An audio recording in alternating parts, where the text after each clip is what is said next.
Hey everyone, and welcome to What Did I Miss?, where today I'll be breaking down the 5th episode of the 4th season of Star Trek Discovery, titled The Examples, and looking for all the Easter eggs and things that you may have missed. This episode saw the crew travel to save a colony from the destruction of the dark matter anomaly, while also allowing for Paul Stamets to interact with someone who he has more in common with than he would like to admit. Through their work, we learn a shocking revelation about the DMA, which could change the manner in which the Federation goes about handling it from here on out. I will go over all of that and more, but before I get into it, I would like to thank you for clicking on this video and remind you to please hit that like button if you enjoy the content on this channel. Also, if you come back every week for new sci-fi videos, please don't forget to subscribe. I usually cringe when Star Trek releases an episode that includes the inner workings of something called the Prime Directive, which in case you are not aware is a policy that governs Starfleet's interactions with alien species. The Prime Directive is a subject that Trek fans love to debate, almost as much as the different Star Trek crews that have to follow it do, and this episode seems to try to subvert the audience's expectations in regard to this policy, as the episode puts a Starfleet crew on a non-Federation colony in order to save them from oblivion. Ironically, the species on the colony are the Akali, and they were first introduced in the Enterprise episode Civilization. The events of that episode depicted the crew interacting with the species who were pre-industrial at the time, and almost definitely led to the development of the Prime Directive. The episode begins with 3 ships observing the DMA event. The first ship we hear is named the USS Janeway, which looks to be a new Constitution-class starship named after Catherine Janeway from the USS Voyager. This is now the second ship that we have seen existing in this century named after a character from a prior series, after seeing the USS Nog last season. The second ship we hear is a ship from Navarre named the T'Pau. This is named after a character that has appeared in live form on the original series and Enterprise, and in holographic form on Voyager. She is one of the most important figures in the history of Vulcan and now Navarre, and she also helped build better relations between Vulcan and Earth before the formation of the Federation. This is at least the second ship we have seen named after T'Pau, as a transport vessel bearing the same name was seen in the 2-part Next Generation episode Unification. After observing the DMA disappear and reappear in a different area, the crew determined that the DMA may not be occurring naturally and instead may be man-made. The crew was stunned by this, which was surprising to me because they made the same revelation last season with the cause of the burn. I know that executive producer Michelle Paradise and others working on Discovery have said that this season's problem will be a lot different than the burn, but so far it feels very familiar. They discover that the new path of the DMA will put it on course for a colony that was aligned with the Emerald Chain. Admiral Vance lists a number of powerful species that could produce something of this magnitude that include the Metrons, the Nicene, and the surviving members of the Iconian Empire. The Metrons were introduced in the original series episode The Arena and transported Captain Kirk and the captain of a Gorn vessel onto a planet to fight after deeming both races to be savage. The Nicene are also known as the caretaker species that were responsible for sending the Voyager to the Delta Quadrant, among other things, and were first introduced in the pilot episode of that series. The Iconian Empire was a society that all but died out over 200,000 years ago and were responsible for the gateways seen first on the Next Generation episode Contagion that could send people thousands of light years in space in an instant. This species was only mentioned again in one episode of Deep Space Nine, but we're given a huge story arc in the game Star Trek Online that is probably my favorite of any in the game.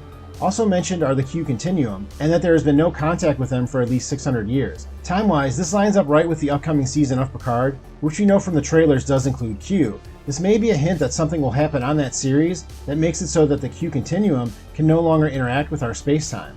Vance states that until they figure out who is behind the DMA, that Starfleet is classifying the race as Species 10C. This is a very Borg-like designation, and reminded me of how they classified the species they interact with.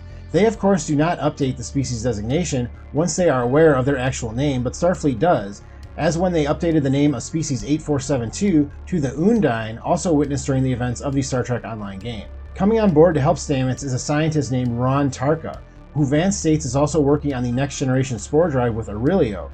Aurelio is a character featured last season as working with the Emerald Chain, but had a change of heart towards the end of the season, and is played by frequent Discovery guest star Kenneth Mitchell. Ruan Tarka is played by Sean Doyle, who is no stranger to science fiction, having appeared in 27 episodes of the series The Expanse. A series that, for as hard as I try, I cannot get into for some reason. In the opening credits, Tig Notaro is listed as a series regular for the first time, and returns for the first time this season. She had difficulties filming for Discovery this year because of her schedule and due to COVID travel restrictions, so all of her scenes were filmed separately from the rest of the production. In fact, around the same time, she was also filming scenes for the movie Army of the Dead, and there she also filmed many scenes by herself and was added into the final cut digitally. While waiting to begin their rescue mission, Burnham and Booker reminisce about one of their adventures as couriers. When the Discovery traveled to the 32nd century, it arrived a year later than when Burnham arrived, so she had to make do on her own as a courier during that time, an event shown towards the beginning of the 3rd season. When we meet the magistrate of the Akali colony, he states, "Thank Draylen you are here," which is a deep cut back to the original appearance of the species on the Enterprise episode Civilization, as there is a mask of Draylen in a curio shop in said episode. After learning that there are 6 prisoners left on the colony with no means of escape, Burnham takes Booker on a mission to save them. There's a real Prime Directive gray area situation going on here, because since the species is not aligned with the Federation, they should not be subject to the rules of the governing body. But Burnham is quick to pull rank and state that this is a Federation mission, so she sees fit to supersede their laws and rescue them. It is a slippery slope to say the least, but it really goes to show that the Federation still feels they can do whatever they want as long as the ends justify the means. Maybe I'm just being jaded, but let me know in the comments, what do you think of the Prime Directive? And please, let's try and keep the comments civil. Stamets goes to his quarters to change and discusses his feelings about Ruan Tarka with Culber. He mentions that he told him about the Jasep, and these are the beings that live in and propagate the mycelial network that the Discovery uses to operate the spore drive, and were introduced in the 2nd season of the show. They were also instrumental in the resurrection of Hugh Culber, an event that is touched on later in this episode.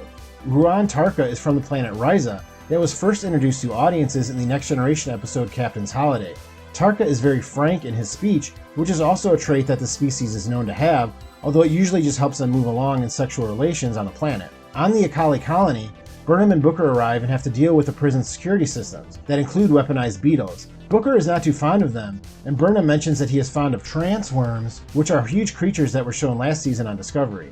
Booker says that he is unable to communicate with the beetle, referencing his people's ability to communicate with nature that also allows him to operate the spore drive. While explaining the DMA, Tarka asks the replicator for a plate of cold mashed potatoes and 1 pea. When it arrives, you can hear an old-time microwave sound, which I thought was a nice touch since mashed potatoes and peas are a standard microwave dinner accompaniment.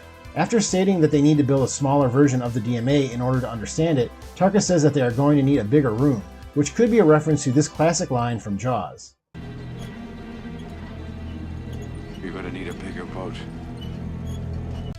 Burnham and Booker find the prisoners and learn that they are mostly there for petty crimes. One was arrested for cheating at Tongo, a card game played by Ferengi, introduced on the series Deep Space Nine, and one that Jadzia Dax was known to be exceptionally good at.